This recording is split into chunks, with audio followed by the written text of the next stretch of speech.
டேஸ்ட்டான ரோட்டு கடை முட்டை மசாலா எப்படி பண்ணுறதுன்னு பார்த்தலாம். இன்றைக்கி 5 முட்டை எடுத்திருக்கேன்.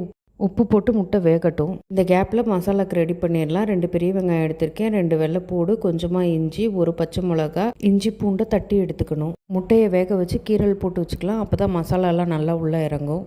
கடாயில் எண்ணெய் விட்டு சீரகம், சோம்பு, கடுகு, பச்சைக்கடலைப்பருப்பு போட்டு பொரிஞ்சதுக்கப்புறமா தட்டி வச்சுருக்க இஞ்சி பூண்டு, ஒரு பச்சை மிளகாய் எல்லாம் போட்டு வதக்கிக்கலாம். வெங்காயம், புதினா, உப்பு போட்டு ஒரு செகண்ட் வதங்கினதுக்கப்புறம் ஒரு தக்காளி அரைச்சி எடுத்து வச்சுருக்கேன், அதையும் ஊற்றி மிக்ஸ் பண்ணிக்கலாம்.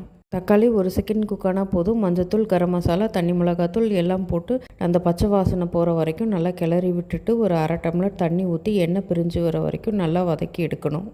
இந்த முட்டை மசாலாவுக்கு பச்சைக்கடலைப்பருப்பும் புதினாவும் கண்டிப்பாக போடுங்க, அது நல்லா டேஸ்ட்டாக இருக்கும். மசாலாவில் எண்ணெய் நல்லா பிரிஞ்சு வந்ததுக்கப்புறம் நம்ம வேக வச்சு கீறி வச்ச முட்டை, கருவேப்பிலை, கொத்தமல்லி எல்லாம் போட்டு ஒரு செகண்ட் கிளறி விட்டு இறக்கிடலாம். அப்போ தான் முட்டைக்குள்ளே மசாலாலாம் போகும்.